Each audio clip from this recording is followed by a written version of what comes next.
Bonsoir à tous, j'espère que vous êtes en pleine forme, que les fêtes se préparent bien. Moi je vais très bien, même si ça fait longtemps que je n'ai pas donné de mes nouvelles. Il fallait juste que je trouve le temps de faire une vidéo. J'ai des journées un peu, je dirais, bien occupées.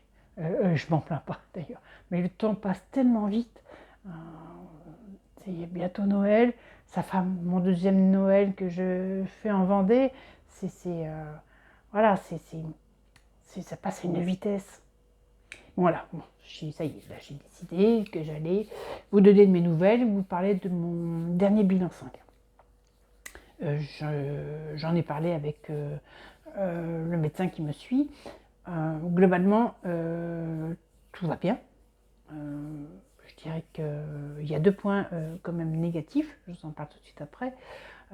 Au niveau nutriments, vitamines, tout va très bien, je ne suis pas en carence. Le seul truc, le cuivre qui est très légèrement élevé, mais bon, sans plus. Au niveau de cancer du sein, apparemment, ça suit son cours, hein. Voilà, il n'y a pas de tout marquant, non, de résultats. Non, tout va bien, je dirais, à ce niveau-là. Les 2 points négatifs. Alors, le premier, c'est le taux de lipase qui est élevé. Je ne vais pas vous faire un exposé. Moi, je viens de découvrir ce que c'est les lipases. Un taux élevé peut montrer un problème au niveau du pancréas. Voilà, si je vais en rester là. Je n'ai pas cherché à en savoir plus. Le médecin m'a demandé de faire une échographie du pancréas, donc échographie qui est prévue le 5 janvier si j'ai bonne mémoire, et de refaire un bilan sanguin dans un mois. Je ne suis pas plus inquiète que ça. On va attendre les résultats, je ne vais pas me faire des scénarios, je ne vais pas aller regarder sur internet, même si j'ai été voir ce que c'était exactement la lipase, mais voilà, on verra. Le deuxième point négatif, et là je dirais c'est un peu plus compliqué, c'est le diabète qui est à nouveau déséquilibré. Alors, je dirais qu'il est déséquilibré pour de bonnes raisons, même si ça peut paraître paradoxal. Comme je l'ai dit, le jeûne pour moi n'a pas pour but de guérir du diabète, mais je constate que ça réactive la fonction du pancréas. Les différents jeûnes, j'ai pu constater au fur et à mesure. J'avais des doutes au début, mais au fur et à mesure, je me rends compte que mon corps finalement reproduit de l'insuline. À des doses infimes, certainement, pas assez pour me passer d'une pompe. Mais je dirais qu'il, malheureusement, malheureusement, on ne va pas dire malheureusement, ce qui est ennuyeux, je dirais, c'est que c'est de manière complètement aléatoire. Je ne sais pas quand le corps va produire de l'insuline. Ça, de toute façon, on ne le sent pas, enfin, je veux dire. Voilà. Donc, ce qui complique la situation, parce que je n'ai plus aucun repère pour pouvoir adapter mes doses d'insuline. Je vous ai expliqué hein, que les doses, il fallait que je calcule mon schéma de base que j'avais diminué, que là j'ai augmenté, que je vais rediminuer. Enfin, c'est voilà. Je vous ai expliqué aussi que le bolus que je faisais quand je mangeais, je faisais une unité pour 10 grammes de glucides à gérer. Il s'avère que par période, c'est trop.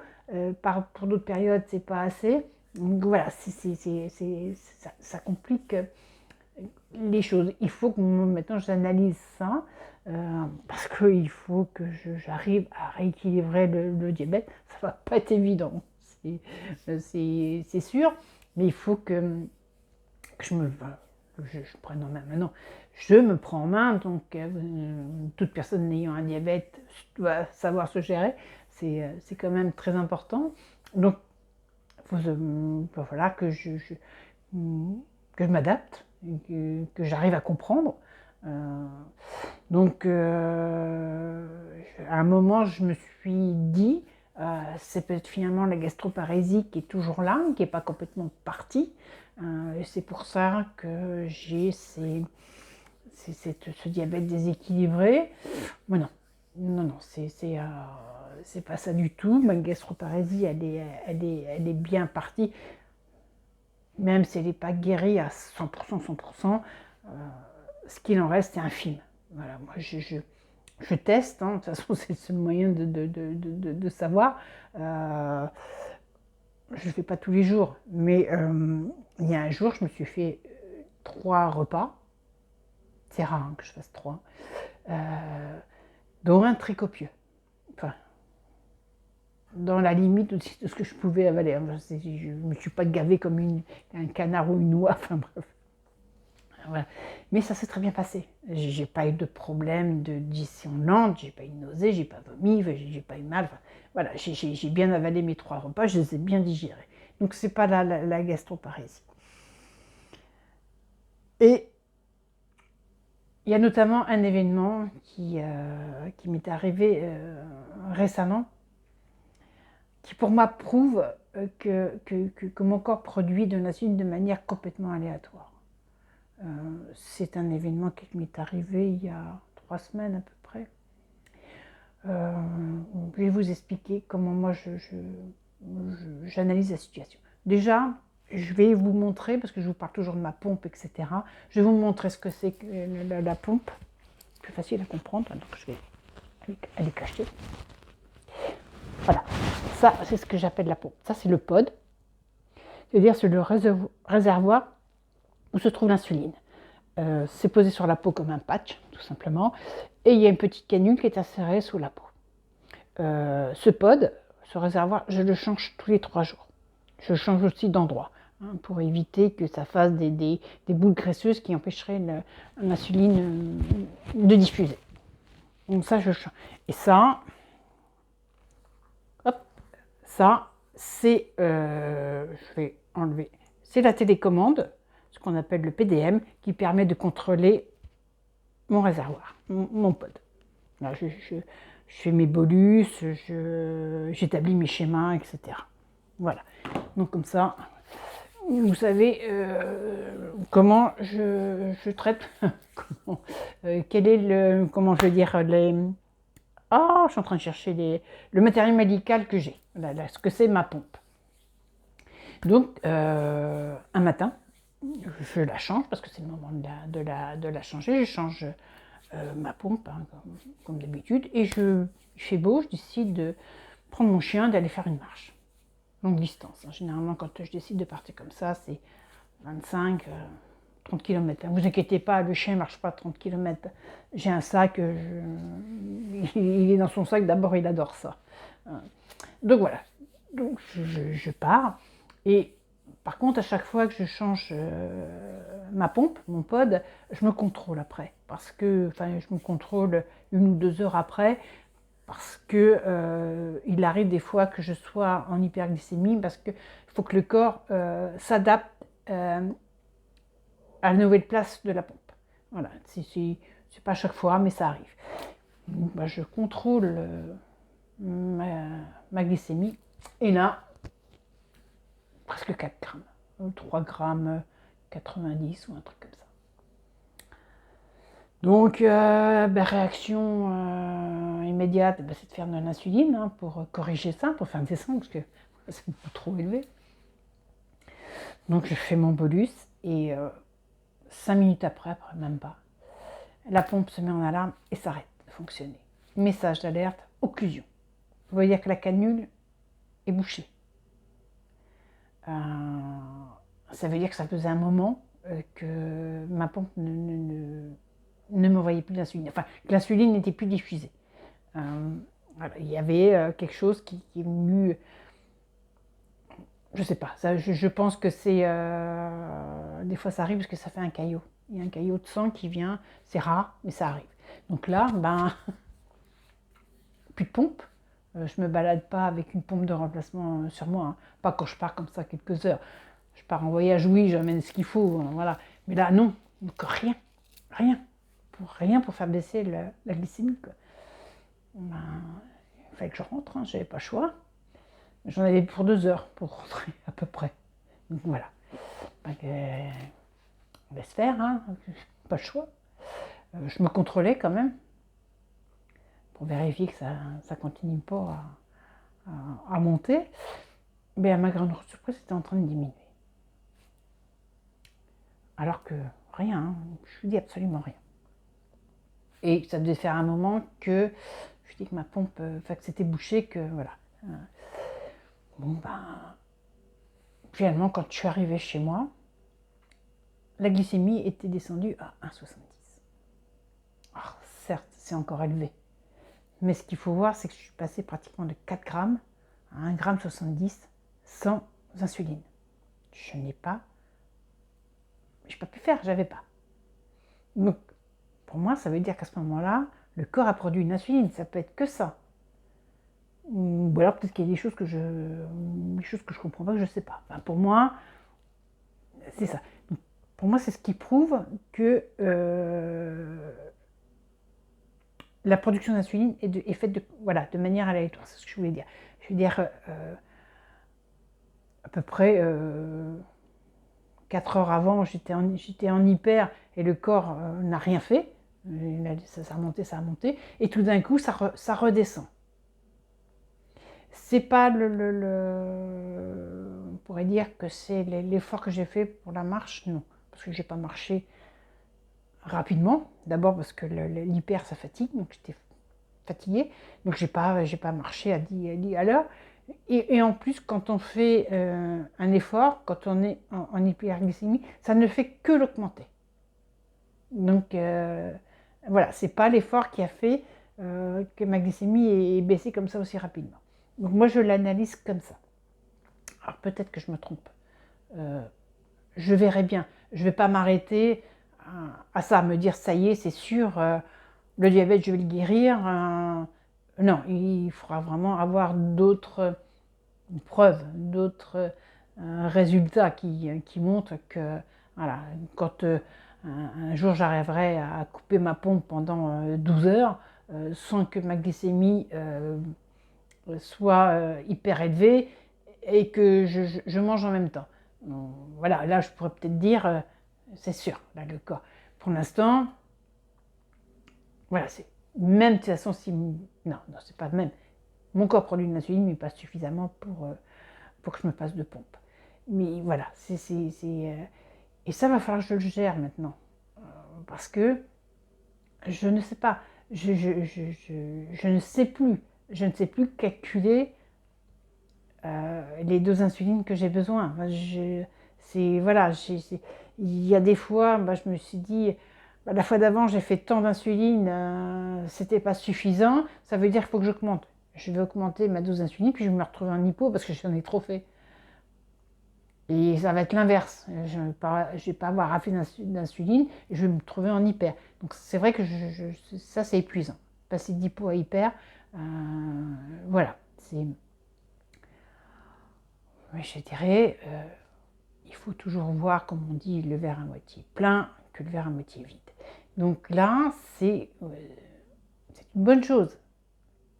Si le jeûne permet la réactivation du pancréas, des îlots de Langerhans, exactement. Mais ce qui veut dire que ça va forcément avoir un impact sur le cancer. Enfin, je dirais un impact. Pas forcément l'aggraver, mais ralentir sa guérison. Et voilà, le corps ne peut pas tout faire en même temps. C'est pas possible. Et puis, mais il faut faire avec. J'ai pas, pas le choix. On va prendre ça comme ça. Il va falloir que je m'adapte. De toute façon, c'est une question d'adaptation. On verra bien. Je vais continuer les jeûnes. J'ai bien voir comment ça se passe. Pour l'instant, je n'en parle pas au médecin parce que je ne connais pas le moyen qui permet de savoir si le pancréas fournit de l'insuline, à part ces tests de glucose, c'est-à-dire pour savoir si votre corps produit de l'insuline, on vous fait manger un truc qui n'est pas bon du tout, qui est plein de glucose, pour voir comment votre glycémie baisse. Là, c'est tellement aléatoire. S'ils me font ce test, à un moment où le pancréas ne produit pas le peu d'insuline, ça ne servira à rien. Donc je ne vois pas autrement. Donc pour l'instant, je me fais les essais sur moi, je me teste toute seule. J'en parle pas aux médecins parce que de toute façon, ils vont me prendre pour une folle. Voilà, ils vont pas me croire.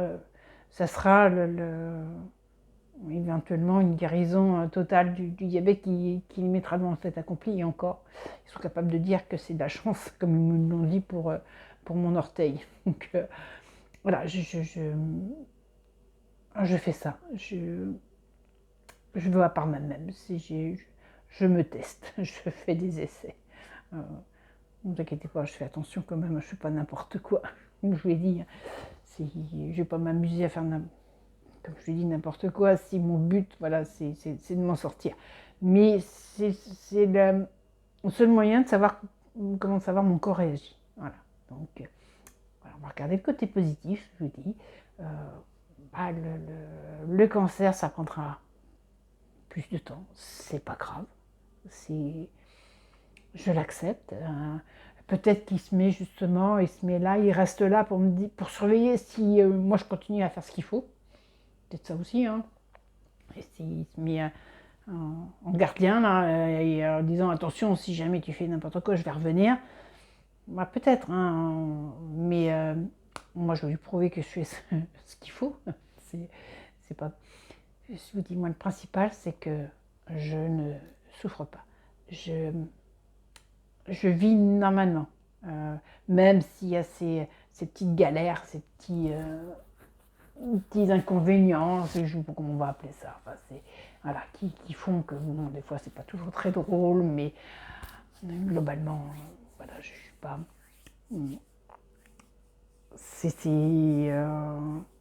Ouais, je continue à profiter. Je ne veux pas comparer, mais moi je pense à cette voisine que bon, j'ai fait la connaissance en avant ici, on m'en a échangé parce que elle a également un cancer du sein qu'elle traite. Bon, c'est son choix, je ne la juge absolument pas. Euh, voilà, qui, par chimioradiothérapie, etc., qui a métastasé. Et là, apparemment, elle est hospitalisée. Mais j'ai vu le changement, je vois sa souffrance sur son visage. Mais cette femme qui était, je crois qu'elle a 68 ans, quelque chose comme ça, qui était très coquette, très belle. Je la trouve encore très belle. Là, je l'ai vue il y a peu de jours, mais mon Dieu, quoi.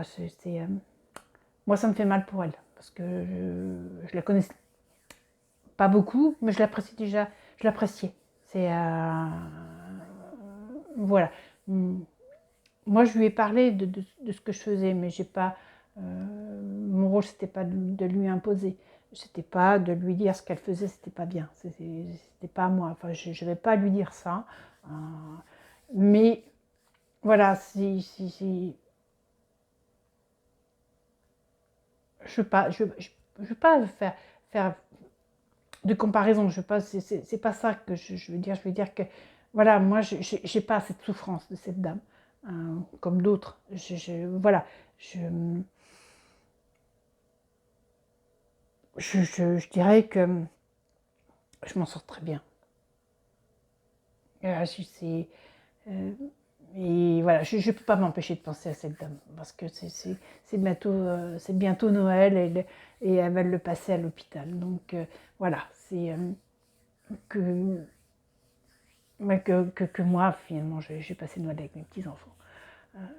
C'est, voilà, même si le chemin n'est pas facile, si voilà, il y a des embûches de temps en temps qui croisent ma route, c'est pas grave. Non, je profite. Je suis heureuse. Oui, je suis heureuse. Ouais. Ouais, voilà. J'ai enfin trouvé le bonheur. Il a fallu du temps. C'est jamais trop tard hein, pour bien faire. Voilà. Mais moi, voilà. Ces fêtes qui approchent. Moi, je pense très fort à cette dame. Voilà. Je la connais pas beaucoup, mais j'aurais aimé qu'elle. Ouais, j'aurais aimé, mais je peux pas lui imposer. Je peux pas. Je pouvais pas. J'ai pas le droit. Hein, j'ai pas. Voilà, c'est comme ça. Je ne la juge absolument pas. Mais quelque part, quand même, ça me fait mal. J'aimerais que. Ouais, j'aurais aimé. Oui, j'aurais aimé qu'elle puisse en sortir. Voilà, mais bon. C'est comme ça, on va pas se quitter sur une note triste. Ouais. Je vais vous laisser là. Je ne pense pas de faire de vidéo avant 2023 maintenant, quand j'aurai fait l'échographie du pancréas. Euh, à moins qu'il y ait un événement extraordinaire qui arrive entre-temps, ce qui m'étonnerait quand même. Hein, voilà. Donc je vais en profiter pour vous souhaiter à tous de très très belles fêtes, magnifiques fêtes. Profitez-en, profitez de la vie. C'est pas facile. Il y a l'inflation, il y a des tas de problèmes. Il y a le prix de l'énergie, le prix des aliments. Mais profitez, profitez, profitez de votre famille, profitez de vos amis. Voilà, que ces périodes de fête soient une période de bonheur. En plus, là, il y a la France qui va être en finale de foot. Voilà, c'est juste. Je m'intéresse pas au foot. Hein. J'ai quand même regardé le match parce que c'est la France, mais voilà. Mais profitez bien. Profitez. Je vous souhaite vraiment, du fond du cœur, à tous, que ces fêtes soient les plus merveilleuses. Puis je vous dis à l'année prochaine. Et je vous embrasse tous. Au revoir.